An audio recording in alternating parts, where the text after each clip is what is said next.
ಶ್ರೀ ಮಹಾಗಣಪತಯೇ ನಮಃ. ಶ್ರೀ ಗುರುಭ್ಯೋ ನಮಃ. ಹರಿ ಓಂ. ಓಂ ನಮಃ ಶಿವಾಯ. ಓಂ ನಮಃ ಶಿವಾಯ. ಓಂ ನಮಃ ಶಿವಾಯ. ಪ್ರಿಯ ವೀಕ್ಷಕರೇ, ಮಕರ ರಾಶಿ ಫೆಬ್ರವರಿ 2026 ತಿಂಗಳ ಭವಿಷ್ಯ ಕಾರ್ಯಕ್ರಮಕ್ಕೆ ನಿಮಗೆಲ್ಲ ಹಾರ್ದಿಕ ಸ್ವಾಗತ. ಗ್ರಹಗಳ ಸಂಚಾರ ಮತ್ತು ನಕ್ಷತ್ರಗಳ ಆಧಾರದ ಮೇಲೆ ಮಕರ ರಾಶಿ ಜಾತಕರ ಮೇಲೆ ಏನು ಪ್ರಭಾವ ಬೀರುತ್ತೆ ಅನ್ನುವಂತಹ ವಿಚಾರವನ್ನು ಈ ವಿಡಿಯೋದಲ್ಲಿ ನಾನು ನಿಮಗೆ ತಿಳಿಸ್ಕೊಡ್ತೀನಿ. ಈ ತಿಂಗಳಲ್ಲಿ ಒಟ್ಟು 4 ಗ್ರಹಗಳು ರಾಶಿ ಪರಿವರ್ತನೆ ಆಗ್ತಾ ಇದ್ದಾರೆ. ಆಮೇಲೆ 17ನೇ ತಾರೀಕು ಫೆಬ್ರವರಿ 2026 ಮಂಗಳವಾರ ಕೃಷ್ಣ ಪಕ್ಷ ಅಮಾವಾಸ್ಯೆ ದಿನ ಸೂರ್ಯಗ್ರಹಣ ನಡೀತಾ ಇದೆ.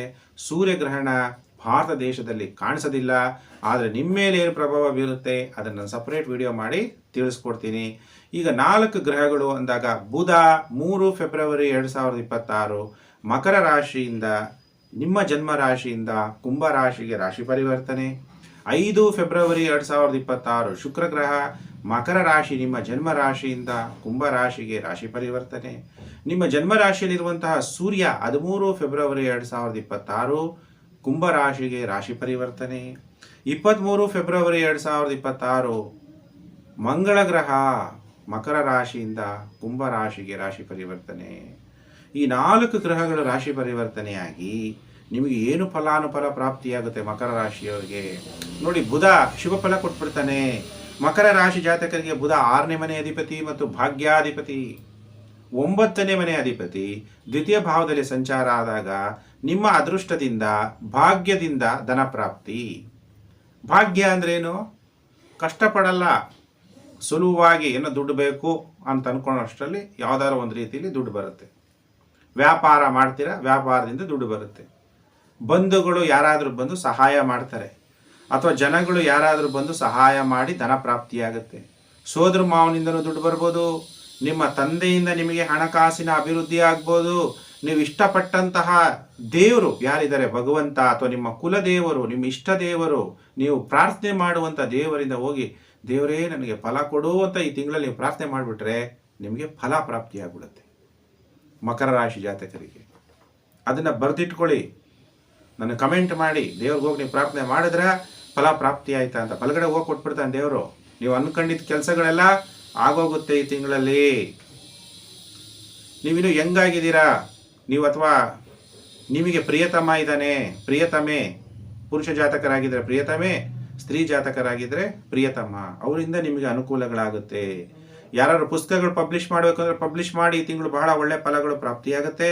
ಆಡಿಟರ್ಗಳಿಗೆ, ಆಮೇಲೆ ಡರ್ಮಿಟಾಲಜಿ ಸ್ಕಿನ್ ಡಾಕ್ಟರ್ಗಳಿಗೆ ಬಹಳ ಧನ ಪ್ರಾಪ್ತಿಯಾಗುತ್ತೆ. ಯಾರು ರೀಲ್ಸ್ ಮಾಡೋರು, ಕಾಮಿಡಿ ಮಾಡೋವಂಥವ್ರು, ಲಾಯರ್ಗಳಿಗೆ ಈ ತಿಂಗಳು ಒಳ್ಳೆ, ಯಾಕೆಂದರೆ ನೀವೆಲ್ಲ ಸೇವೆ ಮಾಡುವಂಥ ಕೆಲಸ ಮಾಡುವಂಥವ್ರು, ನಿಮಗೆಲ್ಲ ಒಳ್ಳೆ ಧನ ಪ್ರಾಪ್ತಿ. ಲಾಯರ್ಗಳು ತುಂಬ ಉತ್ತಮವಾದಂತಹ ಕಮ್ಯುನಿಕೇಷನ್ ಚೆನ್ನಾಗಿರುತ್ತೆ. ಜಡ್ಜ್ ಜೊತೆ ಚೆನ್ನಾಗಿ ಮಾತಾಡ್ತೀರಾ. ಕೇಸ್ಗಳನ್ನ ಗೆಲ್ಲುವಂತಹ ಸಾಧ್ಯತೆಗಳು ಕೂಡ ಇರುತ್ತೆ. ಫೆಬ್ರವರಿ 2026 ಮಕರ ರಾಶಿ ಜಾತಕರು. ಇನ್ನು ಕೆಲವರೆಲ್ಲ ಗಾರ್ಡನಲ್ಲಿ ಕೆಲಸ ಮಾಡ್ತಾ ಇರ್ತೀರ. ಲಾಲ್ಬಾಗ್ ಇರ್ಬೋದು, ಕಬ್ಬನ್ ಪಾರ್ಕ್ ಇರ್ಬೋದು, ನೀವು ಯಾವುದೇ ಊರಲ್ಲಿ ಇರ್ಬೋದು, ಯಾವುದೇ ಒಂದು ಗಾರ್ಡನಲ್ಲಿ ಗಾರ್ಡನರ್ ಆಗಿರ್ಬೋದು, ಗಾರ್ಡನ್ಗೆ ಇನ್ಚಾರ್ಜ್ ಆಗಿರ್ಬೋದು. ಅಂತಹ ಗಾರ್ಡನಲ್ಲಿ ಕೆಲಸ ಮಾಡುವಂಥವ್ರು, ಅಂದರೆ ಗಾರ್ಡನ್ ಅಂದರೆ ಪಾರ್ಕ್, ಅಂಥ ಕಡೆ ಕೆಲಸ ಮಾಡೋರಿಗೂ ಅನುಕೂಲತೆಗಳು ಆಗುತ್ತೆ. ಹಂಗೆ ಗಾರ್ಡನಲ್ಲಿ ರೈತರು ಕೆಲಸ ಮಾಡಲ್ವಾ, ರೈತರು ಮಾಡ್ತಾರೆ. ಅಂದರೆ ಹಸಿರಾಗಿರುವಂತಹ ಸೊಪ್ಪು ತರಕಾರಿಗಳನ್ನು ಬೆಳೆಯುವಂಥವ್ರಿಗೂ ಕೂಡ ಈ ತಿಂಗಳು ಧನಲಾಭ ಆಗುತ್ತೆ. ರೈತರಿಗೆ ಬಹಳ ಉತ್ತಮವಾದಂತಹ ಕಾಲ ಫೆಬ್ರವರಿ 2026. ಬುಧ ನಿಮಗೆ 6ನೇ ಮನೆ ಅಧಿಪತಿ. ಶತ್ರುಗಳಿಂದನೇ ದುಡ್ಡು ಬಂದ್ಬಿಡುತ್ತೆ. ಡಾಕ್ಟರ್ಗಳಿಗೆ ರೋಗಿಗಳಿಂದ ಹಣ,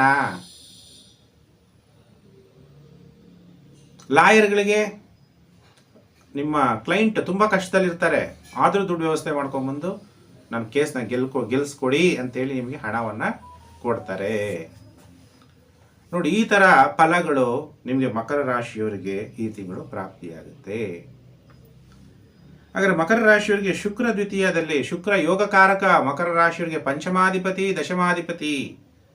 ಪಂಚಮಾಧಿಪತಿ ಅಂದರೆ ನೀವೆಲ್ಲ ಹಣ ಹೂಡಿಕೆ ಮಾಡ್ತೀರಿ, ಚಿನ್ನದಲ್ಲೋ ಬೆಳ್ಳಿನಲ್ಲೋ, ಅದ್ರ ಬೆಲೆ ಜಾಸ್ತಿ ಆಗೋಗುತ್ತೆ.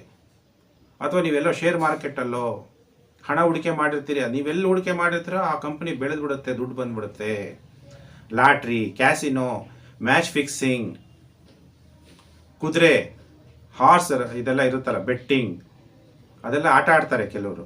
ಲಾಟ್ರಿಗಳು, ಕೇರಳದಲ್ಲಿ ಹೋಗಿ ಲಾಟ್ರಿ ತಗೊತಾರೆ, ಲಾಟ್ರಿ ಹೊಡೆದ್ಬಿಡ್ಬೋದು, ಅನುಕೂಲ ಆಗ್ಬಿಡುತ್ತೆ. ಶುಕ್ರ ಯಾವುದಾದ್ರೂ ಒಂದು ಸ್ತ್ರೀಯಿಂದ ಅನುಕೂಲಗಳಾಗ್ಬಿಡುತ್ತೆ. ಫ್ಯಾನ್ಸಿ ಸ್ಟೋರ್ ನಡೆಸೋರು, ಬಟ್ಟೆ ವ್ಯಾಪಾರ ಮಾಡುವಂಥವ್ರು, ಬ್ಯಾಂಕ್ಗಳಲ್ಲಿ ಕೆಲಸ ಮಾಡುವಂಥವ್ರಿಗೆಲ್ಲ ಒಳ್ಳೆ ಧನ ಲಾಭ. ಮಧ್ಯ ವ್ಯಾಪಾರಸ್ಥರಿಗಂತೂ ಅತಿ ಹೆಚ್ಚು ಧನ ಲಾಭ ಆಗುತ್ತೆ. ಒಳ್ಳೊಳ್ಳೆ ವಸ್ತ್ರಗಳು, ಸ್ತ್ರೀಯರಿಗೆ ಸಂಬಂಧಪಟ್ಟಂಥ ವಸ್ತ್ರಗಳು, ಉಡುಪುಗಳನ್ನು ಮಾರಾಟ ಮಾಡುವಂಥವ್ರಿಗೆ, ಜ್ಯುವೆಲರಿ ಶಾಪ್, ಬಂಗಾರದ ಅಂಗಡಿಗಳಲ್ಲಿ ಬಂಗಾರದ ಬೆಲೆ ಜಾಸ್ತಿ ಆಗುತ್ತೆ. ಬ್ಯೂಟಿ ಕಾನ್ಷಿಯಸ್ನೆಸ್ ಅಥವಾ ಬ್ಯೂಟಿ ಪಾರ್ಲರ್ ನಡೆಸುವಂಥವ್ರಿಗೂ ಕೂಡ ಒಳ್ಳೆ ಉತ್ತಮವಾದಂತಹ ಕಾಲ.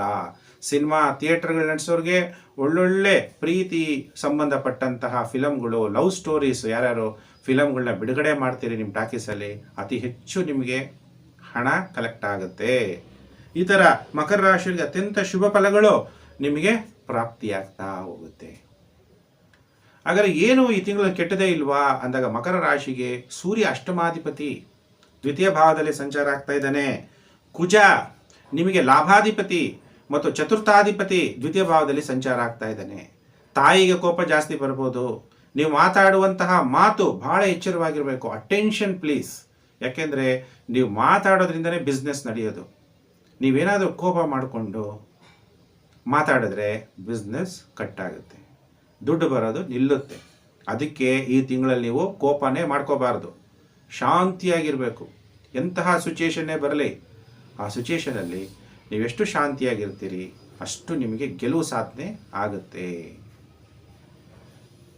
ಭೂಮಿ ವಿಚಾರದಲ್ಲಿ ಕಲಹಗಳಾಗ್ಬೋದು, ಮನೆ ವಿಚಾರದಲ್ಲಿ ಕಲಹಗಳಾಗ್ಬೋದು, ತಾಯಿ ವಿಚಾರದಲ್ಲಿ ಕಲಹಗಳಾಗ್ಬೋದು. ಅವಾಗಲೂ ನೀವು ಶಾಂತಿಯಾಗಿರಬೇಕು, ಅಬ್ಸರ್ವ್ ಮಾಡಬೇಕು.